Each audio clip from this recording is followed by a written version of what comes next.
नमस्कार स्टूडेंट्स, स्वागत है आप सभी का यूजीसी नेट गुरुकुल के इस ऑनलाइन प्लेटफॉर्म पर। स्टूडेंट्स, यदि आप नए हैं और चैनल को आपने अभी तक सब्सक्राइब नहीं किया है तो एक बार आप चैनल को प्लीज़ सब्सक्राइब कर लीजिए ताकि आने वाले अपडेट्स आप लोगों को मिलते रहें। यूजीसी नेट गुरुकुल चैनल पर आप लोगों को जो भी अपडेट मिल रहे हैं आप उसको फॉलो करते रहें ताकि आने वाले जो भी भर्तियाँ हैं या जो भी एग्ज़ाम्स हैं उनको लेकर आपको जो भी अपडेट है वो मिलती रहें। जैसे अभी आपको मैं एक चर्चा करूं कि अभी प्रयागराज जो है वहाँ पर 950 वैकेंसियों को लेकर एक घोषणा की गई है और बहुत जल्द आयोग ने कहा है कि दिसंबर तक हम ये फर्स्ट वीक में ये एग्ज़ाम के लिए जो भर्तियां हैं ये डिक्लेयर कर देंगे, इनकी विज्ञप्ति आ जाएगी। तो ऐसी जानकारियों के लिए आप हमारे चैनल्स के साथ जुड़े रहें। इसके अलावा यदि आप यूजीसी नेट की तैयारी कर रहे हैं तो आप हमारे ऑफिशियल एप्लीकेशन जेआरएफ अड्डा को डाउनलोड करना ना भूलें और आप इससे अपनी जो नेट की तैयारी है और इसके अलावा असिस्टेंट प्रोफेसर को लेकर जो पेपर सेकंड है वो पेपर भी आप यहाँ से तैयार कर सकते हैं। चलिए अपन भी अपने वीडियो की शुरुआत करते हैं। अब आगे कि जो उत्तर प्रदेश शिक्षा आयोग है उसके अंदर राजनीति विज्ञान का जो असिस्टेंट प्रोफेसर का जो पेपर था उसके PYQ अपन हल कर रहे हैं और उम्मीद करता हूँ कि पीछे वाले जो वीडियोज़ हैं इससे पहले वो आप लोगों ने देखे होंगे। स्टूडेंट्स, एक तो आप अपने जो आंसर्स होते हैं वो आप वीडियो में साथ के साथ कमेंट करते रहें। इसके अलावा आपके जो भी और कोई क्वेश्चंस वगैरह होते हैं आप हमें कमेंट के रूप में दें ताकि आप लोगों को उनको एक तो जवाब मिल सके और जो भी आप चाहते हैं कि किस टॉपिक पर आपको पॉलिटिकल साइंस या अदर सब्जेक्ट्स के टॉपिक्स आप लोगों को चैनल पर उपलब्ध हों तो आप उसके लिए कमेंट ज़रूर करें। चलिए आज के क्वेश्चनों की शुरुआत करते हैं अपन कि जो पहला क्वेश्चन है, निम्न post modernist political thought oriented primary in which of the following countries, यानी कि निम्नलिखित में से किस देश में उत्तर आधुनिकतावादी राजनीतिक चिंतन प्रमुख रूप से प्रादुर्भाव हुआ। तो जो एक तो पहले आधुनिक चिंतन आया था और उसके बाद जो उत्तर आधुनिक चिंतन आया था, यहाँ पर ये उसकी चर्चा कर रहा है कि किस देश में उत्तर आधुनिकतावादी चिंतन का जन्म हुआ। तो यहाँ पर हम जो चर्चा करेंगे वो चर्चा करेंगे कि जो फ्रांस सोचा, इसका जो राइट आंसर है वो फ्रांस हो जाएगा कि फ्रांस के अंदर सबसे पहले उत्तर आधुनिकतावाद का जन्म हुआ था। कौन सा देश था ये? वो फ्रांस था, यहाँ पर उत्तर आधुनिकतावाद का जन्म हुआ था। तो हम अगर डिफरेंस की बात करें कि आपने एक तो जैसे राजनीति विज्ञान के परंपरागत और आधुनिक स्वरूप पढ़े होंगे, तथ्य मूल्य जो प्रभेद वाला जो विचार है वो आप लोगों ने उसमें वहाँ पर अपन ने चर्चा भी की है पहले कि वही राजनीति विज्ञान में तथ्य और मूल्य को व्यवहारवाद और उत्तर व्यवहारवाद का क्या संबंध है। तो मैं यहाँ पर थोड़ी सी आपसे चर्चा करूँ कि फ्रांस के विचारक थे मिशेल, फ्रांस के जो विचारक थे मिशेल हुलेट। ठीक है, तो इनको क्या किया जाता है, उत्तर आधुनिकतावाद का फ्रांस में प्रादुर्भाव का प्रमुख विचारक माना जाता है। तो इस क्वेश्चन में केवल इतनी ही जानकारी। नेक्स्ट अपन बढ़ते हैं। Which of the following declaration pronounced that all man are created equal. तो किस घोषणा पत्र में घोषित किया गया था कि सभी व्यक्ति समान रूप से निर्मित हैं। तो देखिए, एक तो अपन बात करें यदि मैग्ना कार्टा, मैग्ना कार्टा 1213 ईस्वी में इंग्लैंड का एक शहर है मैग्ना कार्टा, जहाँ पर सबसे पहले अधिकारों की घोषणा की गई थी, मौलिक अधिकारों की घोषणा की गई थी। तो ये तो इंग्लैंड का मैग्ना कार्टा था। दूसरा है अमेरिकी स्वतंत्रता का घोषणा पत्र। तीसरा है मनुष्य और नागरिकों के अधिकारों का घोषणा पत्र। और एक है अमेरिका का सार्वभौम वो सॉरी मानव अधिकारों का सार्वभौम घोषणा पत्र। अगर मैं इसकी बात करूं कि यूएनओ द्वारा 10 दिसंबर 1948 को मानव अधिकारों की घोषणा की गई थी और इसलिए 10 दिसंबर को प्रतिवर्ष मानवाधिकार ह्यूमन राइट्स डे मनाया जाता है, मानवाधिकार दिवस मनाया जाता है। तो इसका जो राइट आंसर हो जाएगा वो हो जाएगा कि अमेरिकन डिक्लेयर्स ऑफ इंडिपेंडेंस, जो अमेरिका का स्वतंत्रता संग्राम का जो घोषणा पत्र था उसके अंदर ये घोषित किया गया था कि सभी मनुष्य क्या हैं, सभी व्यक्ति समान रूप से निर्मित हैं। और 1776 में अमेरिका आज़ाद हुआ था। अगर आपने अमेरिका का संविधान पढ़ा हो तो 13 जो बस्तियां थी उन्होंने मिलकर अमेरिका का यूनाइटेड स्टेट ऑफ अमेरिका का निर्माण किया और वर्तमान में 50 अमेरिका में स्टेट हैं। और यहाँ पर फेडरल सिस्टम को अपनाया गया है, संघात्मक शासन व्यवस्था को अपनाया गया है। अमेरिका का विश्व का प्रथम जो लिखित संविधान था। और अगर हम बात करें विश्व का जो सबसे छोटा संविधान है ये छोटा संविधान भी किसका है? अमेरिका का है।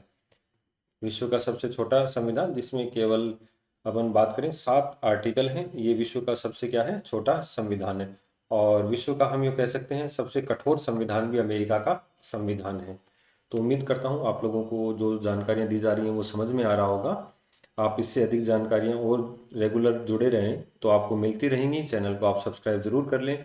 नेक्स्ट अपन बात करें निम्नलिखित में किसका कौटिल्य के अर्थशास्त्र में वर्णन नहीं मिलता है?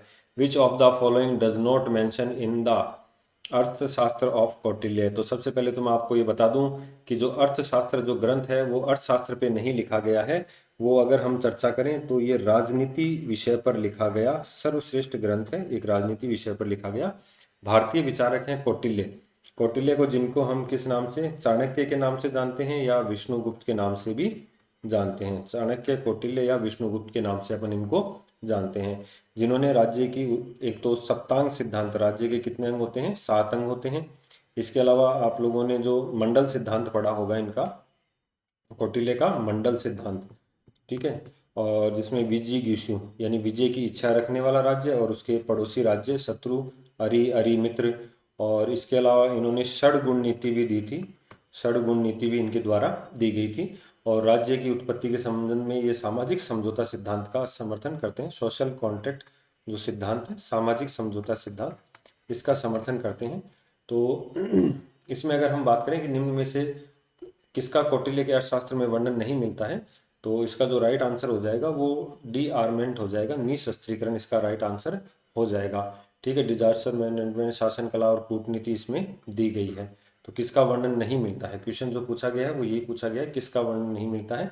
तो इसमें वर्णन नहीं मिलता है, ये किसका नहीं मिलता? ये निशस्त्रीकरण का वर्णन नहीं मिलता। चलिए नेक्स्ट क्वेश्चन की ओर बढ़ते हैं अपन। नेक्स्ट क्वेश्चन है, निम्नलिखित में से किस दार्शनिक ने कहा था कि समानता अप्राकृतिक और अवांछनीय है? निम्न में से किसने कहा था कि समानता अप्राकृतिक और अवांछनीय है? Who among the following philosopher said that equality is unnatural and undesirable. तो देखिए, अगर हम बात करें तो इसका तो वैसे राइट आंसर हो जाएगा एरिस्टोटल या अरस्तु, इसका राइट आंसर हो जाएगा। लेकिन मैं आपको यहाँ पर थोड़ा सा एक तो बताऊं कि राजनीति विज्ञान का जो जनक है, राजनीति विज्ञान का जो जनक है वो कौन है? वो अरस्तु हैं, father of in political science. तो जनक हैं जिन्होंने आधुनिक राष्ट्र राज्य की परिभाषा दी थी। इनकी एक अवधारणा है दास्ता की अवधारणा, जो अपनी बुक है पॉलिटिक्स, इस पॉलिटिक्स बुक्स में इन्होंने ये अवधारणा दी थी। इसमें इस आधार पर इन्होंने बताया था कि समानता क्या है? अप्राकृतिक और अवांछनीय है। यानी कि प्रकृति ने क्या किया है? मनुष्य को असमान बनाया है। प्रकृति ने मनुष्य को क्या बनाया है? असमान बनाया है। कैसे? कि एक तो जैसे जो मोटे और हष्ट पुष्ट लोग हैं, ठीक है, हष्ट पुष्ट लोग हैं, इनके पास ईश्वर ने बुद्धि कम दी है। और जो दुबले पतले हैं इनके पास बुद्धि क्या है? ज़्यादा है। विवेक क्या है? ज़्यादा है। तो ऐसी स्थिति में जो कम बुद्धिहीन व्यक्ति हैं उनके ऊपर अधिक बुद्धिहीन व्यक्तियों का नियंत्रण होना क्या है? स्वाभाविक है। तो इस आधार पर इन्होंने दास्ता को प्राकृतिक बताया है। इसके अलावा इनके अगर नागरिकता सिद्धांत की अपन बात करें, सिटीजनशिप की, तो ये कहते हैं कि महिला, बच्चों, विकलांग तथा वृद्धों को नागरिकता नहीं दी जानी चाहिए। तो इनका राज्य के विकास में कोई योगदान नहीं होता है। तो ऐसी स्थिति में ये क्या है? ये इनको समानता को अप्राकृतिक और अवांछनीय मानते हैं। निम्नलिखित में से किस विचारक ने अभिजन सिद्धांत को मार्क्सवाद के साथ जोड़ने का प्रयास किया है? तो इसका जो राइट आंसर होगा वो होगा रॉबर्ट बर्नहम। इसका जो अमेरिकी विचारक हैं रॉबर्ट बर्नहम, इसका राइट आंसर हो जाएगा रॉबर्ट बर्नहम। जब हम बात करें, शीत युद्ध चल रहा था, 1945 से 1971 के बीच, 1991 के बीच में। तो रॉबर्ट बर्नहम ने क्या किया? एक सिद्धांत लेकर आए जिसमें क्या था कि अमेरिका द्वारा पूंजीवाद को बढ़ावा देने के लिए, कैपिटलिज्म को बढ़ावा देने के लिए साम्यवाद का विरोध किया जा रहा था। साम्यवाद का विरोध किया जा रहा था। तो इन्होंने जो साम्यवाद के ऊपर जो दबाव बनाने के लिए क्या किया? अभिजन सिद्धांत को किसके साथ? मार्क्सवाद के साथ जोड़ने का इन्होंने प्रयास किया। तो नेक्स्ट अपन बढ़ते हैं, निम्नलिखित में से किस विचारक ने एक सर्वशक्तिमान संप्रभु का विचार दिया? तो वैसे तो काफी इजी क्वेश्चन है। अगर आप जो सॉवरेनिटी है, संप्रभुता का सिद्धांत अगर आप पढ़ते हैं तो संप्रभुता के सिद्धांत में अपन बात करते हैं कि संप्रभुता अविभाज्य होती है, अदेय होती है, ठीक है, और ये सर्वोच्च होती है। संप्रभुता सर्वोच्च होती है, और हम बात करें संप्रभुता कैसी होती है, निरंकुश होती है। तो ये संप्रभुता की विशेषताएं थी, अविभाज्य है, अदेय है, सर्वोच्च है, निरंकुश है। तो संप्रभु कौन होता है, तो जिसके ऊपर आंतरिक और बाह्य रूप से किसी प्रकार का कोई नियंत्रण नहीं होता। तो ये जो अवधारणा दी थी, इसका जो राइट आंसर है वो टी हॉब्स हो जाएगा, थॉमस हॉब्स हो जाएगा। यहाँ पर थॉमस हॉब्स क्या कहते हैं, थॉमस हॉब्स अपने जो जो संप्रभु है इसको निरंकुश बनाते हैं, इसको निरंकुश बनाते हैं, क्योंकि जब इनका जन्म हुआ था इंग्लैंड की दुर्दशा काफी खराब थी और गृह युद्ध से गुजर रहा था, गृह युद्ध से गुजर रहा था। तो ये अपने जीवन में एक तो जीवन रक्षा के लिए भाग जाने का भी अधिकार देते हैं। इनकी एक तो अपने को पुस्तक याद रखनी है, जो पुस्तक है वो लेवियाथन है, पुस्तक है लेवियाथन। वैसे इन्होंने डी सीवे डी कोरे पुस्तक भी लिखी है, लेकिन जो समुद्री राक्षस है लेवियाथन, ये इनकी काफी प्रसिद्ध पुस्तक रही है। और इस पुस्तक में उन्होंने राज्य की उत्पत्ति का सामाजिक समझौता सिद्धांत दिया है।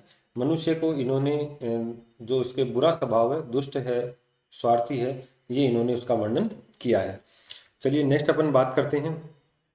व्यक्ति अपनी पैतृक संपत्ति को भूल सकता है पर व्यक्ति अपने पिता की मृत्यु को भूल सकता है पर अपनी पैतृक संपत्ति को हानि नहीं। यह किसने कहा था? One can forget the death of one father but not the loss of patrimony who said, यानी कि एक व्यक्ति अपने पिता की मृत्यु को तो फिर भी भूल जाता है, लेकिन उसको कभी नहीं भूलता जिसने उसकी संपत्ति को हड़पा है। तो ये जो मध्यकालीन जो राजनीतिक विचारक हैं मैकियावली, जिन्हें आधुनिक युग का मध्यकालीन का शिशु और आधुनिक युग का जनक भी कहा जाता है, ये मैकियावली के जो ग्रंथ है प्रिंस, मैकियावली का जो ग्रंथ है प्रिंस ग्रंथ से ये रचना, ये बात ली गई है कि व्यक्ति अपने पिता की मृत्यु को तो भूल सकता है, लेकिन यदि किसी ने उसका धन खाया है तो उसको नहीं भूल सकता। तो इसमें हम चर्चा करें कि मैकियावली ने जो विचार दिए हैं, मैकियावली कहता है कि शासक को दो प्रकार की नीतियां, शेर की तरह तो शासक को ताकतवर होना चाहिए, शेर की तरह ताकतवर होना चाहिए, और लोमड़ी की तरह चालाक होना चाहिए। शासक को दंड तो अपने अधीनस्थों से दिलाना चाहिए, लेकिन पुरस्कार स्वयं देना चाहिए। इसके अलावा शासक को जनता के सामने बड़ी बड़ी योजनाएं प्रस्तुत करते रहना चाहिए। तो ये मैकियावली के क्या है, राष्ट्र राज्य की अवधारणा संबंधी सिद्धांत दिए गए थे। तो काफी इंपॉर्टेंट है मैकियावली। नेक्स्ट, जैसे आधुनिक भारत का या वर्तमान भारत का मैकियावली किसको कहा जाता है, तो आप लोग वो ध्यान रखना कि जो कौटिल्य हैं उन्हें भारत का मैकियावली कहा जाता है। जैसे भारत का मार्टिन लूथर है, ये जो भीमराव अंबेडकर हैं, इनको कहा जाता है। नेक्स्ट क्वेश्चन देखें, जेएस मिल डिफाइंस यूटिलिटी एज, कि जेएस मिल उपयोगिता को परिभाषित करता है। तो देखो जो उपयोगितावादी विचारक हैं, इसमें अपन बात करें जो मुख्य विचारक हैं, बेंथम है, जेम्स मिल है, जेम्स मिल हैं और जेएस मिल हैं। तो उपयोगितावादी विचारक क्या कहते हैं, इनका एक सिद्धांत है, सिद्धांत की अगर हम चर्चा करें तो ये कहते हैं अधिकतम व्यक्तियों का अधिकतम सुख, अधिकतम व्यक्तियों का अधिकतम सुख, अधिकतम व्यक्तियों का अधिकतम सुख। तो ये इनका सिद्धांत है। बेंथम जहां कहते हैं सुखों में केवल मात्रात्मक अंतर होता है, मिल कहते हैं सुखों में मात्रात्मक के साथ साथ गुणात्मक अंतर भी होता है। तो उपयोगितावाद को इन्होंने किसके रूप में परिभाषित किया है, तो इस क्वेश्चन का अगर हम राइट आंसर बात करें, pleasure and absence of pains, आनंद तथा कष्ट अनुपस्थिति, आनंद और इसके साथ क्या है, कष्ट की अनुपस्थिति, ये इसका क्या हो जाएगा, राइट आंसर हो जाएगा।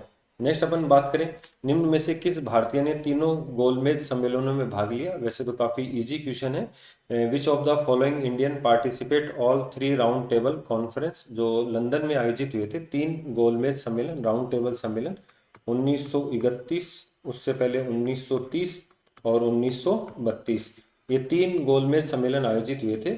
और इसमें अगर हम बात करें कि एक तो राजस्थान से जो महाराजा गंगा सिंह थे, ये तीनों गोलमेज सम्मेलन में गए थे। अगर हम बात करें महात्मा गांधी की, तो महात्मा गांधी जी ने दूसरे गोलमेज सम्मेलन में भाग लिया था। ध्यान रखना, क्वेश्चन पूछता है महात्मा गांधी जी ने कौन से गोलमेज सम्मेलन में भाग लिया था, तो इन्होंने सेकंड गोलमेज सम्मेलन में भाग लिया था। और इस जो क्वेश्चन का राइट हो जाएगा वो डॉक्टर बी आर अम्बेडकर हो जाएगा। तो डॉक्टर बी आर अम्बेडकर ने तीनों गोलमेज सम्मेलन जो लंदन में आयोजित हुए थे इसमें भाग लिया था।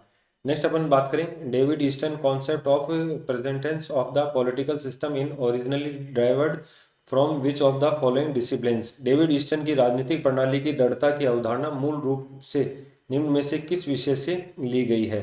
तो ये जो ली गई है ये ध्यान रखना, इसका जो राइट आंसर है वो बायोलॉजिकल साइंस है, जैविक विज्ञान।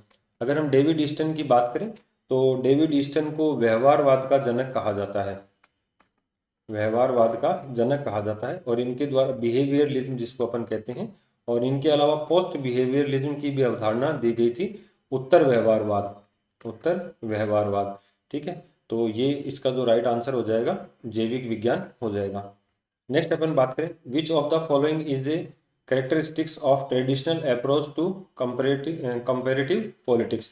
निम्न में से कौन तुलनात्मक राजनीति के परंपरागत दृष्टिकोण की विशेषता है। परंपरागत दृष्टिकोण की पूछा है। ठीक है, तो देखिए राजनीति विज्ञान में जो प्लेटो से राजनीति विज्ञान का जो शुरू होता है और द्वितीय विश्व युद्ध तक चलता है, वो वाला जो सिद्धांत है वो परंपरागत कहलाता है। और 1945 के बाद जो योग दौर शुरू हुआ वो वाला जो सिद्धांत वो क्या है, गैर परंपरागत या आधुनिक सिद्धांत कहलाता है। गैर परंपरागत में अपन बात करें तो व्यवहारवाद पढ़ते हैं और एक उत्तर व्यवहारवाद पढ़ते हैं। ठीक है, और नव परंपरागत सिद्धांतों का भी अपन अध्ययन करते हैं। तो काफ़ी इम्पोर्टेंट है वो ग्रामशीर, ये हैबरमास। ठीक है, ये इस सिद्धांत से संबंधित हैं।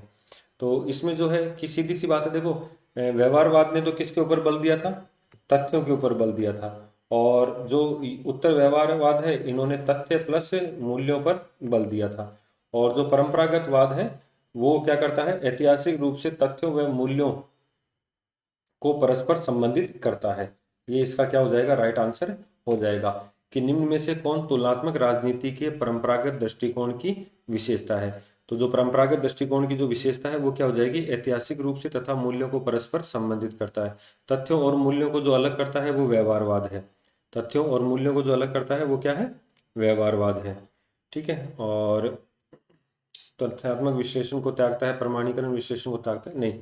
ठीक है, नेक्स्ट अपन बात करें द फिलाडेल्फिया कन्वेंशन। तो ये अमेरिका के संविधान से संबंधित है। जो फिलाडेल्फिया सम्मेलन हुआ था 1787, revise which type of constitution system in United state of America. यानी कि 1787 का जो फिलाडेल्फिया कन्वेंशन था, इसने संयुक्त राज्य अमेरिका में किस प्रकार की संविधान प्रणाली को अपनाया। तो देखिए अपन अगर अमेरिका की बात करें, एक तो अमेरिका में प्रेसिडेंशियल सिस्टम है, कौन सी, जिसको अपन कहते हैं अध्यक्षात्मक प्रणाली। अमेरिका में कौन सी प्रणाली है, अध्यक्षात्मक प्रणाली है। और प्लस अपन बात करें संघात्मक शासन व्यवस्था है। अध्यक्षात्मक जिसमें राष्ट्रपति के पास होती हैं संपूर्ण शक्तियां, कार्यपालिका का वास्तविक मुखिया होता है। संघात्मक शासन व्यवस्था में शक्तियों का विभाजन संविधान द्वारा केंद्र और राज्यों में होता है।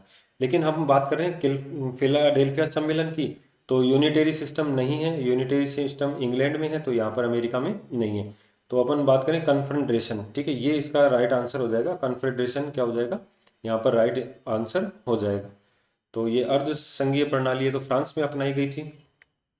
नेक्स्ट अपन बात करें constitutionalism is considered as a precondition for which form of government.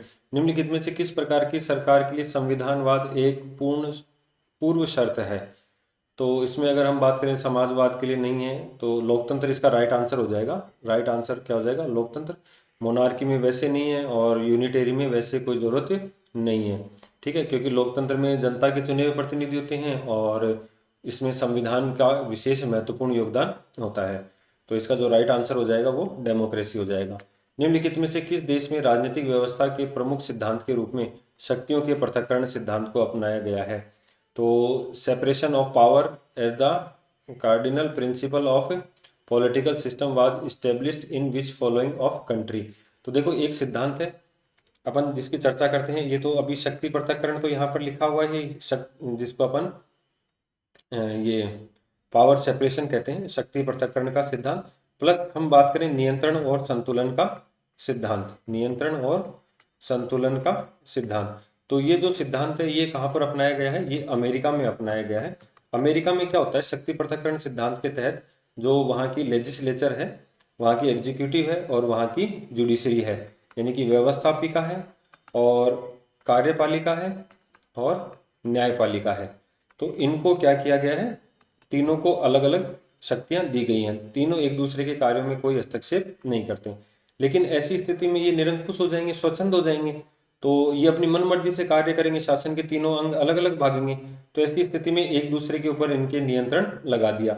जैसे राष्ट्रपति जो प्रमुख होता है कार्यपालिका का, वो कोई भी निर्णय लेगा तो उसके लिए सीनेट की सहमति आवश्यक है। सीनेट द्वारा पारित या कांग्रेस द्वारा जो पारित कानून होता है, वहाँ का जो पार्लियामेंट है, इसके ऊपर राष्ट्रपति की सहमति आवश्यक होती है। राष्ट्रपति के खिलाफ महाभियोग लाया जा सकता है, या व्यवस्थापिका कोई गलत कानून बना दे तो न्यायिक पुनरावलोकन के माध्यम से उस कानून को उस कानून को न्यायपालिका रद्द कर सकती है। तो शक्ति पृथक्करण के साथ क्या है, यहाँ पर नियंत्रण और संतुलन का सिद्धांत अपनाया गया है। तो जो राइट आंसर हो जाएगा वो अमेरिका इसका राइट आंसर हो जाएगा। तो चलिए, आज का सेशन इतना ही था। उम्मीद करता हूँ कि आप लोगों के लिए काफ़ी उपयोगी रहा होगा। आप प्लीज़ अपने कमेंट्स करते रहिए, जो आपको उम्मीदें हैं, आपकी जो इच्छाएं हैं, वो आप हमें कमेंट्स के माध्यम से बताइए। यदि किसी क्वेश्चन में या टॉपिक में आपको प्रॉब्लम है, वो भी हम आपको सॉल्व करवा देंगे, या फिर आप JRF अड्डा से हमारा कोर्स ज्वाइन कर सकते हैं। तो आगे की जानकारियों के लिए हमारे साथ बने रहिए। धन्यवाद।